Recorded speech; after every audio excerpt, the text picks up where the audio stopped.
Bismillahirrahmanirrahim. Assalamualaikum warahmatullahi wabarakatuh.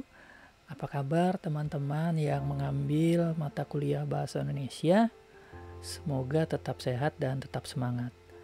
Dalam kesempatan ini kita bertemu untuk membahas satu tema atau topik yang sudah sangat sering teman-teman temui di bangku sekolah, yaitu mengenai paragraf, ya.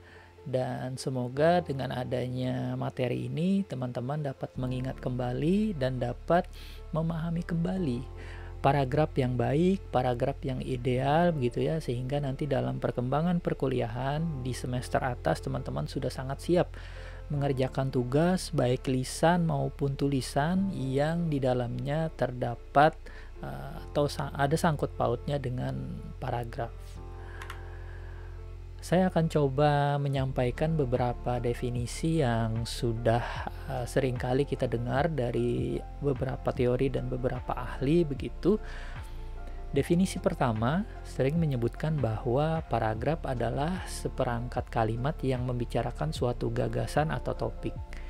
Nah, dari definisi ini dapat kita ambil kesimpulan atau sebuah inti bahwa sebuah paragraf itu tentu di dalamnya ada ide, ada topik atau gagasan yang seringkali satu paragraf itu diidentikan dengan satu ide gitu ya. Jadi kalau satu paragraf terdapat banyak ide di dalamnya, kita akan kesulitan nanti dalam proses mengembangkan paragraf itu atau saat membaca mengetahui mana sih gagasan utama dari sebuah paragraf gitu ya. Karena menurut definisi lain memang menjelaskan bahwa paragraf merupakan sebuah kesatuan pikiran yang tersusun atas satu ide pokok dan didukung oleh beberapa gagasan penjelas. Nah, dari definisi ini nampak sangat terang bahwa sebuah paragraf itu hendaknya hanya memiliki satu saja ide pokok. Nah, ide-ide yang lain itu sebenarnya hanya penjelas saja untuk memperkuat ide pokok yang ingin kita sampaikan. Lantas bagaimana Pak? Ada ide lain? Apakah kita tidak boleh menuliskan ide itu? Nah, itulah fungsinya paragraf, teman-teman. Paragraf itu menjadi tanda bahwa ketika teman-teman sudah ingin menyampaikan ide yang berbeda, maka mulailah dengan paragraf yang baru. Seperti itu. Definisi lain merupakan bentuk bahasa tulis. Sebab ketika kita berbahasa lisan, gitu ya, meskipun sebenarnya ada bentuk-bentuk paragraf, tapi kan tidak terlihat secara konkret begitu ya, karena biasanya tanda baca dan sebagainya itu dalam komunikasi lisan tidak terlalu ditanyakan karena terganti oleh mimik begitu ya, oleh jeda, intonasi dan sebagainya ya. Jadi dari definisi ini yang tersusun dari beberapa kalimat serta memiliki satu kesatuan gagasan. Definisi yang ketiga ini lebih menguatkan. Kalau definisi kedua tadi kan menjelaskan bahwa hanya memiliki satu ide pokok. Nah, kalau definisi ketiga ini menjelaskan meskipun hanya memiliki satu ide pokok dan beberapa ide penjelas, kalimat penjelas, tapi semuanya harus menyatu untuk mendukung sebagai sebuah satu kesatuan gagasan. Jangan sampai menjelaskan tapi tidak mendukung ide utama. Nah, kalau selama ini teman-teman masih memahami paragraf bisa dikembangkan hanya dengan menuliskannya begitu saja, semoga dengan berkembangnya pemahaman teman-teman terhadap materi paragraf ini, ke depan teman-teman dapat menulis paragraf yang berproses menjadi lebih baik dan lebih ideal, sehingga nanti saat mengerjakan makalah dan tugas-tugas kuliah lain, paragraf teman-teman berdasarkan pelatihan gitu ya, berdasarkan proses yang baik gitu ya, dan pemahaman teori yang baik akan membaik juga, sehingga orang yang membaca tulisan teman-teman akan secara gamblang dapat melihat paragrafnya jelas, sehingga ide pokok yang disampaikan juga jelas didukung oleh ide-ide yang juga menjelaskan dengan sangat baik gitu. Ini adalah contoh paragraf yang saya buat gitu ya, sangat sederhana. Dan yang saya inginkan dari paragraf ini teman-teman dapat memahami bahwa ada satu kalimat yang menjadi pangkal atau pokok pikiran yang ingin disampaikan, kemudian didukung oleh bukti, fakta, argumentasi atau sebagainya yang mendukung apa yang ingin disampaikan melalui gagasan utama atau kalimat utama tersebut. Mari kita baca bersama-sama. Universitas Lambung Mangkurat selama masa pandemi tetap menyelenggarakan perkuliahan. Hal ini dapat terlaksana berkat pemanfaatan kemajuan teknologi informasi. Salah satu contohnya adalah proses perkuliahan yang memanfaatkan berbagai aplikasi yang memungkinkan terjadinya interaksi antara dosen dan mahasiswa baik langsung, sinkronus maupun tidak langsung, asinkronus. Aplikasi atau layanan yang populer untuk pembelajaran secara langsung adalah Zoom, Google Meet, dan Microsoft Teams. Sedangkan pembelajaran tidak langsung dapat menggunakan Google Classroom, Edmodo, dan Moodle. Nah, dari contoh satu paragraf sederhana ini, mungkin teman-teman sudah bisa menemukan kalimat utama dari paragraf ini. Benar sekali, kalimat ini selalu atau mengembangkan polanya berpangkal dari kalimat pertama. Karena kalimat kedua, kalimat ketiga, kalimat keempat itu teman-teman hanya menguatkan gitu ya, kalimat pertama yang terletak di awal gitu ya, bahwa ada Zoom, Google Meeting, Microsoft Teams atau Classroom, Edmodo, dan Moodle ini hanya salah satu bukti saja bahwa Universitas Lambung Mangkurat selama masa pandemi tetap menyelenggarakan perkuliahan. Cara lain untuk membuktikan bahwa memang ada satu pokok pikiran di sini adalah kalimat-kalimat penjelas yang menjelaskan kalimat utama itu bisa dihilangkan. Dan ketika dihilangkan misalnya, paragraf itu masih dapat diterima atau masih dapat dipahami, begitu ya. Misalnya paragraf ini kita potong ya, tidak ada contoh misalnya. Misalnya tidak ada contoh. Salah satu contohnya misalnya kita hilangkan sampai ke model. Hanya aja 2 kalimat. Meskipun agak janggal, tapi kita dapat memahami bahwa memang pembelajaran perkuliahan tetap terlaksana dengan memanfaatkan kemajuan teknologi informasi, begitu ya. Seandainya kita hilangkan kalimat pertama ini, Universitas Lambung Mangkurat sampai titik gitu ya, sampai perkuliahan, langsung hal ini dapat terlaksana, itu akan membingungkan. Apa yang terlaksana, begitu kan? Atau langsung ke sini. Salah satu contohnya adalah proses perkuliahan. Iya, benar. Anda paham itu proses perkuliahan. Tapi di mana yang memanfaatkan Zoom, Google, dan sebagainya. Nah, ini adalah salah satu contoh sederhana paragraf yang cukup bisa membuktikan bahwa sebuah paragraf yang ideal, yang baik itu memang sebaiknya memiliki satu gagasan utama yang tertuang dalam kalimat utama, baru didukung oleh gagasan penjelas yang tertuang di dalam kalimat-kalimat penjelas. Kita lanjutkan.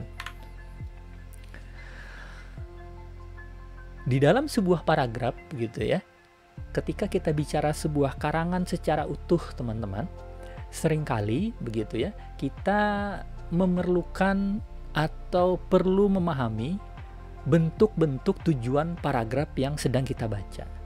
Secara umum teman-teman, paragraf itu biasanya digolongkan menjadi 3 bagian, gitu ya. Ada paragraf pembuka, paragraf penghubung, dan paragraf penutup. Paragraf pembuka, teman-teman, biasanya berperan sebagai pengantar menuju gagasan, ide utama atau pokok pikiran begitu. Karena sifatnya menghantarkan begitu, jadi biasanya tidak terlalu panjang begitu ya. Biasanya hanya 1 paragraf saja. Dan yang paling penting dari paragraf pembuka adalah kemampuannya untuk menarik perhatian dan minat pembaca agar pembaca itu tertarik menyelesaikan bacaannya gitu ya, untuk melanjutkan bacaannya ke paragraf selanjutnya. Kalau paragraf pembuka ini bermasalah teman-teman, kemungkinan besar pembaca tulisan itu tidak akan melanjutkan bacaannya karena menurut dia paragraf pertamanya saja sudah tidak menarik. Apa yang harus saya lanjutkan? Gitu ya. Jadi sangat krusial hadirnya paragraf pembuka yang sifatnya menarik bagi pembaca gitu ya. Dan seringkali juga paragraf pembuka itu bisa menjadi sebuah pintu masuk agar pembaca tidak terkejut saat dipaparkan isi dari sebuah bacaan gitu ya. Tidak jet lag gitu ya, tidak tiba-tiba terkejut dengan teori yang disampaikan. Jadi disampaikannya pelan-pelan gitu ya. Tidak langsung makanan utamanya yang dihidangkan, tapi ada makanan pembukanya dulu dan sebagainya. Nah, unsur menarik dari paragraf pembuka ini biasanya menjadi salah satu faktor berhasil tidaknya sebuah tulisan dibaca oleh pembacanya dari awal sampai akhir begitu. Karena itu paragraf pembuka sangat penting begitu. Kalau kita tidak bisa mempertahankan minat seseorang di paragraf pembuka, tentu sulit berharap orang itu akan membaca sampai selesai, begitu ya. Kemampuan membuat paragraf pembuka itu semoga akan berkembang gitu ya, seiring berjalannya waktu dengan teman-teman banyak latihan, banyak membaca dan sebagainya, begitu. Kemudian yang nomor 2, ada paragraf yang tujuannya gitu ya, paragraf penghubung. Namanya memang penghubung gitu ya, tapi penghubung inilah inti dari sebuah tulisan gitu. Karena paragraf penghubung ini biasanya memuat masalah yang ingin kita uraikan. Kalau di pembuka tadi awalannya, nah di penghubung ini sebenarnya intinya yang ingin disampaikan gitu ya. Kalau di kerangka itu, kerangka utamanya ada di paragraf penghubung ini ya. Jadi uraikan dengan jelas agar rasa ingin tahu pembaca yang sudah kita pancing di paragraf pembuka dapat terjawab nanti setelah mereka membaca paragraf penghubung gitu. Jangan sampai rasa ingin tahu mereka tetap menjadi tanda tanya sampai ke paragraf penutup. Bingung nanti yang membaca, di mana saya menemukan apa yang ingin saya cari, karena tidak ada di pembuka, tidak ada di penghubung, tidak ada di penutup gitu. Jadi tulisan ini PHP, tidak memberikan informasi yang saya cari, begitu ya. Semoga nanti teman-teman juga bisa mengkonstruksi sebuah paragraf penghubung yang baik begitu ya, yang enak untuk dibaca. Nah, terakhir tentu saja adalah paragraf penutup. Di paragraf penutup sama dengan paragraf pembuka biasanya tidak terlalu panjang, bahkan ada hanya di satu paragraf saja, namun gitu ya, isinya bervariasi teman-teman. Biasanya ada yang mengakhiri dengan simpulan begitu ya. Di paragraf penghubung dia menjelaskan beberapa hal, nah di paragraf penutup dia menyimpulkan. Atau ada juga penegasan, misalnya di penghubung dia menyampaikan argumentasinya harus A, harus B, harus C. Nah di penutup itu dia berikan ketegasan. Saya memberikan saran melakukan A, B, C karena memang hal ini sangat penting untuk dilaksanakan demi keutuhan NKRI. Nah itu kan terlihat tegas gitu ya, bahwa alasan-alasannya di atas itu disampaikannya karena memang ada tujuan yang lebih penting, yaitu mempertahankan NKRI misalnya, seperti itu ya. Jadi kemampuan membuat paragraf penutup yang baik, yang menarik, yang berkesan juga itu perlu latihan teman-teman. Sehingga kadang-kadang kita membaca sebuah tulisan, paragraf penutupnya itu terasa menggantung gitu. Kita tidak disimpulkan, kita tidak diberi penegasan, sehingga kesan bagi pembaca itu ya kurang mendalam gitu. Setelah dibaca selesai. Nah harapan saya tentu setelah teman-teman memahami ketiga tujuan paragraf ini, kita bisa mengkonstruksi sebuah wacana lengkap, nanti sebuah karangan yang lengkap dengan baik dan benar. Ini salah satu paragraf pembuka yang coba saya hadirkan gitu. Siapa yang tak kenal dengan Kota Bandung? Ibu kota Jawa Barat ini memang mempunyai pesona yang memikat banyak wisatawan baik dalam maupun luar negeri. Mulai dari gemerlap kota, kuliner, tempat bersejarah hingga tempat-tempat wisata yang ada di hampir setiap sudut kota, menjadikan kota ini layak sebagai primadona destinasi wisata. Melalui artikel kali ini kita akan mengetahui beberapa tempat wisata yang terkenal di Bandung yang wajib untuk kita sambangi saat berlibur di Kota Kembang suatu saat nanti. Nah, ketika kita membaca paragraf pembuka semacam ini gitu ya, kita langsung diberikan sebuah pernyataan yang menohok gitu ya, membuat kita bertanya-tanya. Siapa yang tak kenal dengan Kota Bandung? Padahal kita kan nggak kenal gitu. Buat apa kenalan dengan Kota Bandung? Misalnya gitu kan. Oke, saya ingin tahu mengapa sih semua orang tahu dengan Kota Bandung? Oh, gitu ya. Ternyata ada banyak tempat wisata di sana. Baik. Pertanyaannya kan muncul saat kita membaca kalimat ini atau paragraf ini.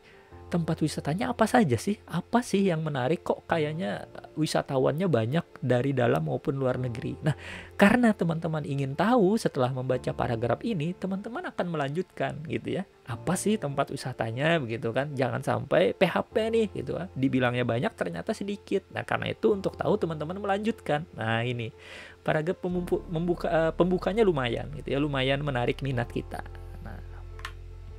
Nah, ini paragraf pengembang karena tadi sudah dijanjikan akan dijelaskan destinasi wisatanya apa saja, maka di paragraf pengembang kita menjelaskan salah satu objek wisata yang ada di Kota Bandung atau di sekitaran Kota Bandung. Misalnya di sini saya mengambil Gunung Tangkuban Perahu begitu ya. Jadi pertanyaan pembaca di awal terjawab gitu. Salah satunya apa? Oh, salah satu tempat wisatanya adalah Gunung Tangkuban Perahu. Nah, saya mencoba menjelaskan beberapa karakteristik dari Gunung Tangkuban Perahu yang sifatnya berusaha menarik minat begitu ya. Semoga teman-teman yang membaca nanti mempertimbangkan Gunung Tangkuban Perahu ini sebagai salah satu tempat yang dikunjungi saat pergi ke Kota Bandung. Langsung ke intinya gitu ya, tidak lagi berbahasa basi, tidak lagi kita tulis lagi, tahukah Anda dengan Gunung Tangkuban Perahu? Nah, tidak, karena itu tadi sudah digunakan di awal gitu, hanya untuk memancing. Orang sudah tertarik, jadi langsung ke intinya saja begitu ya. Dan letak paragraf pengembang ini tentu saja diapit oleh paragraf awal dan paragraf akhir tadi begitu ya.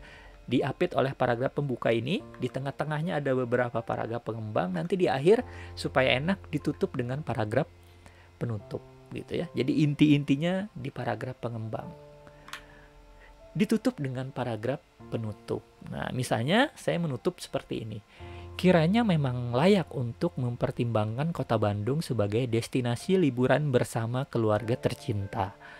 Banyak alternatif tempat wisata yang menjadi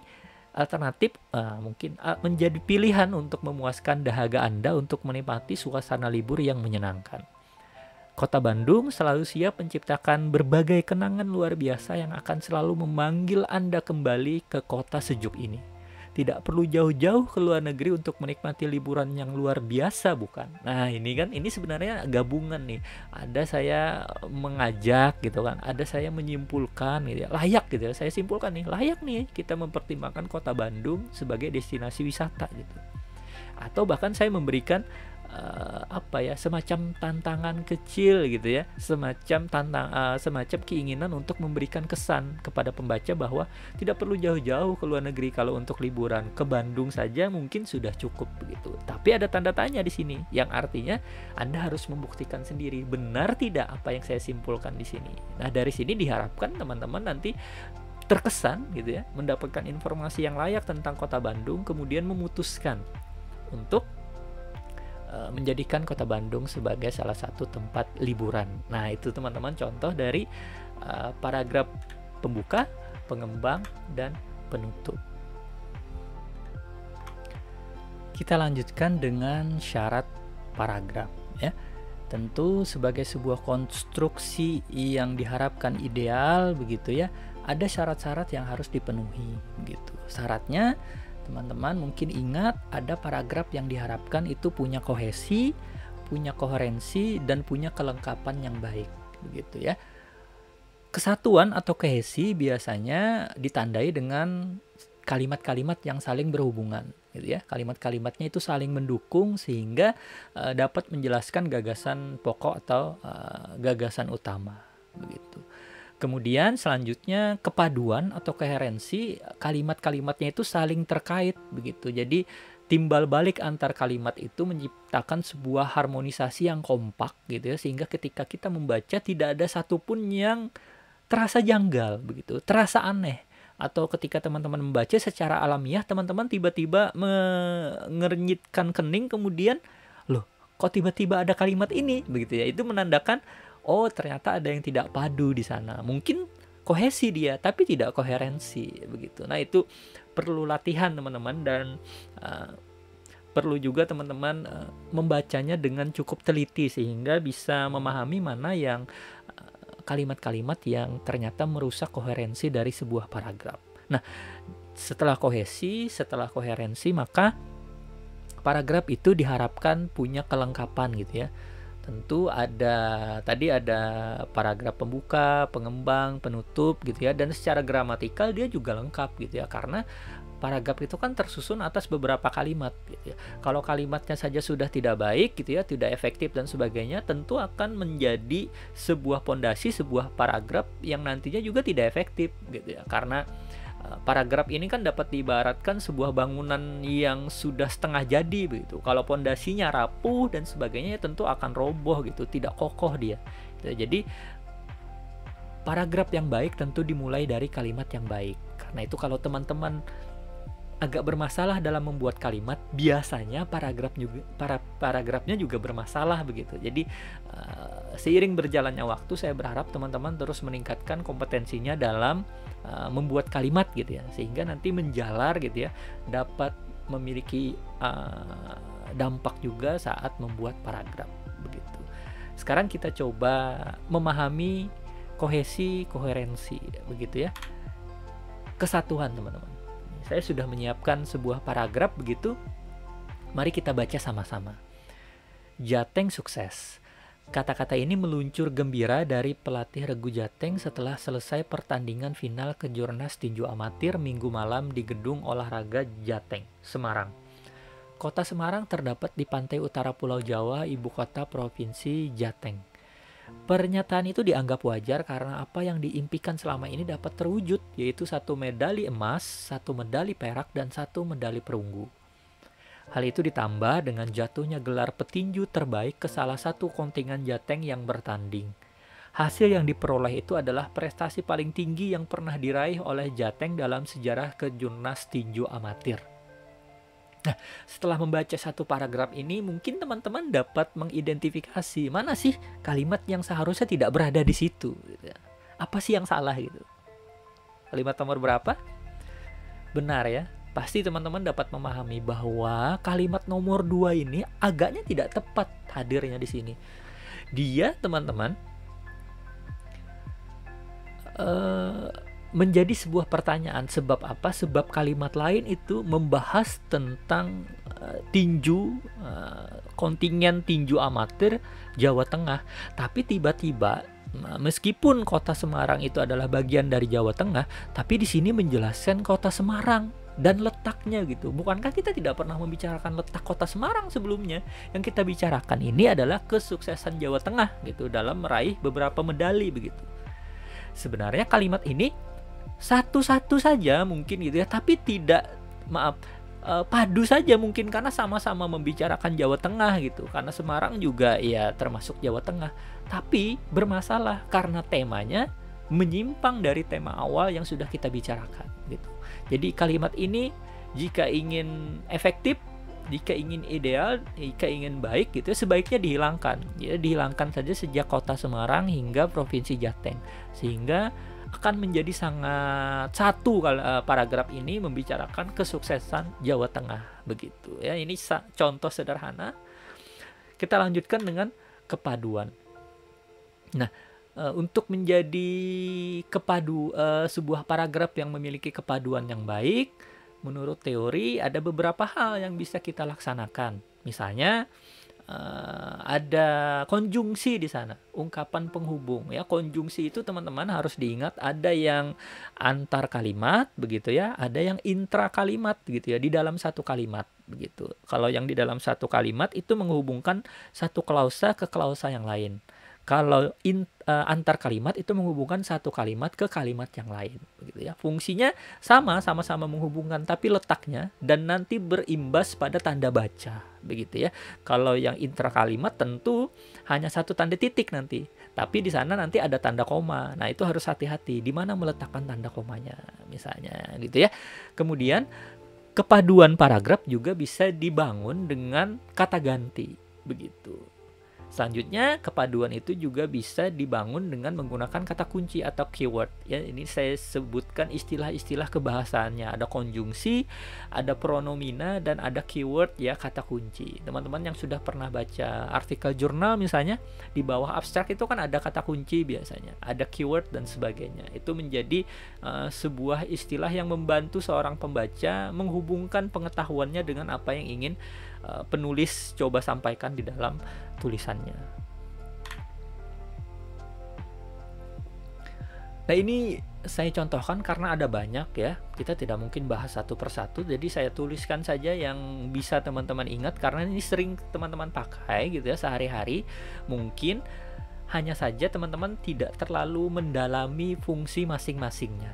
Misalnya ada konjungsi yang menggambarkan tambahan, misalnya lagi pula, selanjutnya, lebih lagi gitu ya. Ada juga yang pertentangan, misalnya walaupun, bagaimanapun, perbandingan, hukuman sebab akibat gitu ya. Hubungan sebab akibat ini sering sekali kan, maka gitu ya. Jadi oleh sebab itu, oleh karena itu, hati-hati kan penulisannya kita ini digunakan di awal kalimat, maka harus dibubuhi tanda koma begitu. Hubungan tujuan, hubungan singkatan gitu ya, ada hubungan waktu juga dan hubungan tempat. Nah ini kalau digunakan dalam sebuah paragraf itu bisa membuat paragraf yang padu begitu ya. Mari kita lihat contoh kalimatnya. Nah ini sudah saya berikan garis bawah teman-teman, supaya teman-teman bisa mengidentifikasi mana sih gitu ya kata hubung yang saya gunakan gitu. Yang pertama teman-teman bisa baca kata hubung pertama ada sementara itu gitu ya. Kata hubung kedua oleh karena itu. Kata hubung ketiga akibatnya. Terakhir ada bahkan. Ada 4 teman-teman ya, konjungsi yang saya gunakan di paragraf ini. Dan ketika teman-teman baca paragraf ini begitu ya, terasa memang konjungsi itu menguatkan sebuah paragraf ini memang satu kesatuan ide begitu ya, tidak ada yang menyimpang begitu. Karena apa? Karena dia saling berkait. Nah kaitan-kaitan itu dibangun dengan adanya kata penghubung itu, dengan adanya konjungsi itu. Nah banyaknya konjungsi itu teman-teman memberikan pilihan kepada kita agar sebuah paragraf itu tidak terlalu bosan gitu ya, tidak memberikan efek yang boring gitu ya ketika dibaca. Bayangkan kalau kata hubungnya terbatas, misalnya hanya akibatnya atau hanya bahkan. Ada 4 kata bahkan di dalam satu paragraf. Tidak menarik bukan? Nah gitu. Karena itu pengetahuan teman-teman dalam menggunakan kata hubung yang tepat juga penting dalam membuat sebuah kalimat yang menjadi paragraf yang baik begitu ya. Semoga dengan berjalannya waktu teman-teman lebih terampil nanti memilih kata hubung yang kira-kira tepat secara gramatikal, secara kebahasaan tepat, dan secara rasa juga pas gitu. Selanjutnya teman-teman, paragraf itu bisa dibangun kohesi dan koherensinya dengan kata ganti begitu ya. Teman-teman sudah belajar kata ganti ini, pasti semua sudah tahu. Misalnya ada kata ganti orang pertama, kata ganti orang kedua, dan kata ganti orang ketiga. Nah perlu diingat bahwa semua kata ganti itu hanya menggantikan orang gitu ya, hanya menjadikan subjek gitu ya. Dan ada tambahannya, hal-hal yang dipersonifikasikan. Apa itu Pak? Hal-hal yang dianggap sebagai bentuk nyata atau subjek dari manusia. Misalnya, Palestina adalah negara yang tidak pernah damai. Ia menjadi rebutan antara Yahudi dan pihak Muslim. Nah, sini kan kita membicarakan Palestina teman-teman, tapi saya menggunakan kata hubung ia. Ia ini kan untuk manusia. Nah, di sini Palestina itu ya dimajaskan gitu ya. Dianggap seolah-olah dia adalah sebuah bentuk, bukan benda mati gitu ya. Palestina itu sebuah negara yang di dalamnya ada manusia, sehingga ia di sini merujuk ke Palestina yang dipersonifikasikan atau dianggap sebagai seolah-olah hidup gitu, bukan Palestina yang benda mati. Sebab kalau kita anggap di sini Palestinanya benda mati, tidak boleh pakai kata ganti iya gitu. Semoga bisa dipahami ya. Kemudian ada kata ganti yang kadang-kadang itu seringkali kita tertukar karena sering digunakan dalam bahasa daerah gitu ya. Bentuknya gitu ya. Nya, punya dia, punyanya itu dalam bahasa Banjar kan banyaknya begitu ya. Nah bentuknya ini unik teman-teman, karena nya ini akhirannya ini bisa untuk benda-benda mati, juga bisa benda-benda yang bernyawa begitu. Jadi dia sangat fleksibel. Misalnya saya contohkan di sana, ransel saya sudah rusak, saya harus segera menggantinya. Nah nya ini refer to ransel kan, padahal ransel itu ya benda mati. Nah tapi boleh digunakan karena nya itu pengecualian begitu. Motor ayah rusak, ayah harus segera membawanya ke bengkel. Nya itu kan motor ayah yang tidak punya nyawa, tapi boleh digunakan karenanya adalah pengecualian gitu ya. Kata ganti lain yang sering digunakan, tentu teman-teman sudah mengenal kata-kata ini, misalnya ada itu, ini, tadi, begitu, demikian, di situ, ke situ, di atas, di sana, di sini, dan sebagainya. Perlu diperhatikan teman-teman penulisannya ya, jangan sampai keliru begitu ya. Di atas harus diberikan spasi karena dia merupakan kata depan gitu ya, bukan awalan dan sebagainya. Saya berulang kali mengingatkan hal ini karena memang cukup sering ada yang keliru dan terlupa terhadap aturan ini. Kemudian untuk menciptakan sebuah kesatuan dan kepaduan, kita bisa menggunakan kata kunci, teman-teman. Nah, kata kuncinya ini biasanya direpetisi atau diulang begitu. Namun ini menjebak. Menjebaknya seperti apa, Pak? Kalau terlalu sering mengulang kata kunci, maka paragraf itu akan terasa membosankan, akan terasa terlalu banyak ulangan di sana. Itu saja yang dibahas. Karena itu harus jeli, teman-teman, agar pengulangan atau repetisi ini tidak mengganggu kepaduan atau rasa dari sebuah paragraf yang kita tulis begitu. Kita tidak ingin kan, karena terlalu sering menggunakan kata kunci, pembaca jadi bosan gitu. Kok ini aja katanya, apa tidak punya diksi lain begitu. Nah, gitu. Dan sering ya, kalau teman-teman ingat di bangku sekolah, sering ada soal bahasa Indonesia yang memberikan perintah, instruksi agar teman-teman mencari kata kunci gitu ya. Ya karena memang kata kunci ini posisinya cukup istimewa di dalam konsep kebahasaan, di klausa, di kalimat, paragraf, hingga kewacana. Dia cukup penting gitu ya. Karena ketika seseorang sudah memahami atau menemukan satu kata kunci, biasanya dia sudah bisa menarik sebuah kesimpulan dari sebuah karangan gitu. Karena dia sudah tahu ini bahasannya intinya apa begitu.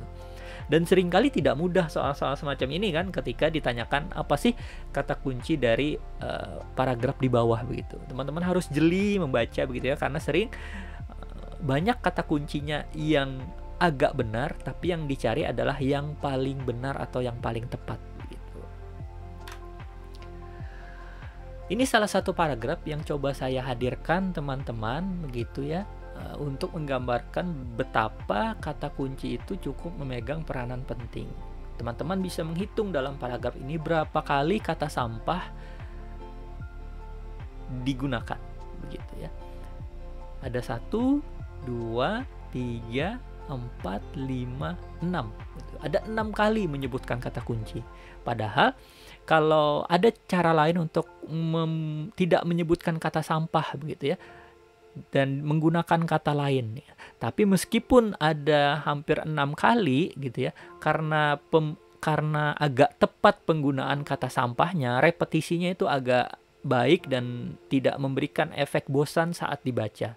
Sebab memang paragraf ini cukup variatif begitu ya. Ada yang sampahnya diletakkan di awal, ada yang di akhir, ada yang di tengah gitu ya. Tidak melulu sampah menjadi awal kalimat gitu ya. Ini juga bisa menjadi teknik untuk mengembangkan sebuah paragraf yang baik begitu. Peletakan kata kunci.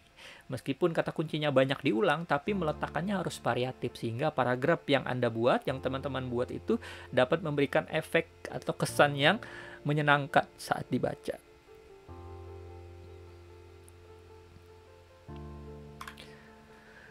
Sekarang kita membahas mengenai format paragraf, teman-teman. Seringkali selama ini kita hanya memahami paragraf yang benar adalah paragraf yang menjorok ke dalam. Pemahaman ini tidak salah, namun jangan langsung memvonis paragraf lurus itu keliru atau salah. Sebab ada beberapa buku yang menyebutkan memang format paragraf itu ada 2 gitu. 1 lurus, 1 bertekuk gitu ya. Bertakuk gitu ya. Tulisannya bertakuk ya, tapi pronunciation, pengucapan kita biasanya bertekuk gitu ya. Nah, bertekuk ini yang sering kita pahami sebagai paragraf yang benar gitu ya, yang betul dan menjorok ke dalam. Meskipun dalam konvensi, dalam kesepakatan penyuntingan, kalau teman-teman membuat buku atau membaca buku, dalam sebuah paragraf awalnya itu biasanya tidak menjorok ke dalam gitu ya. Hanya paragraf kedua dan ketiga yang menjorok ke dalam gitu ya. Mengapa? Karena dipahami bahwa karena ini berada di awal, pasti ini paragraf gitu ya. Itu konvensi, kesepakatan teman-teman. Karena kesepakatannya kita tidak bisa bertanya mengapa seperti itu, karena memang sudah menjadi kesepakatan para editor misalnya di sebuah penerbitan dan sebagainya. Nah, kalau paragraf lurus teman-teman, tidak ada menjorok ke dalamnya gitu ya. Semuanya lurus di bagian kiri ini ya. Cuma agar membedakan paragraf satu dengan paragraf yang lain, teman-teman bisa melihat di sini jarak antar paragraf ini lebih lebar daripada jarak antar paragraf yang bertakuk gitu ya. Jadi teman-teman untuk mencari paragraf 1 dan paragraf 2, bedanya ada jeda spasi yang cukup lebar di sini.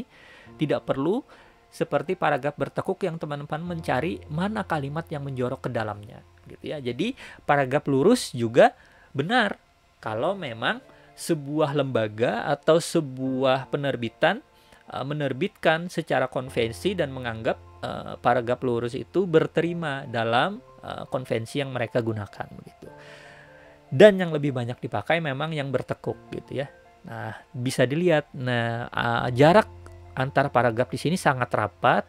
Mengapa? Karena kita tidak perlu mencari pembeda antara paragraf 1 dan paragraf 2. Pembedanya jelas terlihat karena setiap awal paragraf gitu ya ada kalimat yang menjorok ke dalam 5 ketukan. Biasanya 5 ketukan. Jadi kalau teman-teman memencet spasi itu bisa 5 kali, 1 2 3 4 5, atau klik tab ya di dalam keyboard teman-teman gitu ya. Kalau memang tabnya itu default gitu ya, tidak diubah-ubah jaraknya. Jangan sampai juga terlalu menjorok ke dalam, nanti tidak cantik kelihatannya begitu ya, tidak baik, tidak manis kelihatannya, seperti itu ya. Kemudian biasanya teman-teman gitu ya, ada yang bertanya apakah harus rata kiri kanan Pak saat membuat tugas di Microsoft Word gitu ya. Sebenarnya konvensi dalam hal ini tergantung dari instruksi orang atau instruksi lembaga tempat teman-teman memang menimba ilmu misalnya. Karena kampus satu dengan kampus lain misalnya punya pedoman yang berbeda, teman-teman. Jadi di mana kita memijakkan kaki, disitulah langit kita junjung gitu ya. Jadi jangan menyalahkan orang lain. Mungkin memang di lembaga tempat dia bekerja atau tempat dia kuliah aturannya seperti itu begitu ya. Kalau kita kan sering meratakan kiri dan kanan, tapi ada juga gitu ya yang hanya rata kiri saja. Tidak masalah, seringkali itu hanya soal pilihan, preferensi saja. Pribadi, lebih senang yang mana, lebih nyaman yang mana. Cuma yang jadi masalah dari kesemuanya ini adalah teman-teman sekali menggunakan paragraf lurus harus konsisten dalam sebuah karangan. Jangan tiba-tiba teman-teman menggunakan paragraf lurus, di tengah-tengah tiba-tiba menjorok ke dalam. Nah itu kan artinya tidak konsisten, seperti itu. Nah memang yang paling tepat sebelum sebelum memutuskan menggunakan format paragraf yang mana, teman-teman kenali dulu. Ya, kenali dulu bagaimana penulisan yang familiar, yang umum digunakan di jurusan teman-teman atau dosen teman-teman itu biasanya menggunakan jenis format paragraf yang mana, begitu ya. Dan jangan buru-buru menyalahkan yang lurus dan juga jangan buru-buru menulis bertekuk kalau tidak memahami bagaimana penulisan yang baik. Nah, fungsinya teman-teman di sini semoga bisa terpantik keinginannya untuk belajar format paragraf dengan lebih baik, begitu ya. Mempelajarinya dengan lebih dalam sehingga saat membuat makalah nanti dan sebagainya bisa sudah menulis format paragraf baik yang lurus maupun bertekuk, begitu ya. Untuk pertemuan kali ini saya kira saya cukupkan teman-teman karena paragraf ini agak luas pembahasannya. Kalau saya lanjutkan, minggu depan kita akan lanjutkan dengan membahas pengembangan paragraf begitu ya, yang cukup banyak materinya sehingga kalau digabung dalam satu video atau satu pertemuan terlalu panjang gitu ya. Saya berharap pertemuan pertama ini menjadi sebuah pertemuan awal yang memberikan kesan bagi teman-teman bahwa memang paragraf itu sebenarnya secara alamiah teman-teman sudah memahami, tapi gitu ya, jangan menganggap remeh ya. Ada teori-teori yang harus teman-teman dalami lagi agar dapat membuat paragraf yang baik, yang benar, dan sesuai dengan ejaan yang berlaku ya. Saya berharap pertemuan ini dapat membantu teman-teman memahami materi mengenai paragraf gitu ya, dan membantu teman-teman menggunakan pengetahuan mengenai paragraf dalam menjalani perkuliahan di semester-semester depan gitu ya. Terima kasih sudah menyimak dengan baik, semoga ada manfaatnya, dan saya mohon maaf jika ada kekurangan. Saya akhiri, wassalamualaikum warahmatullahi wabarakatuh.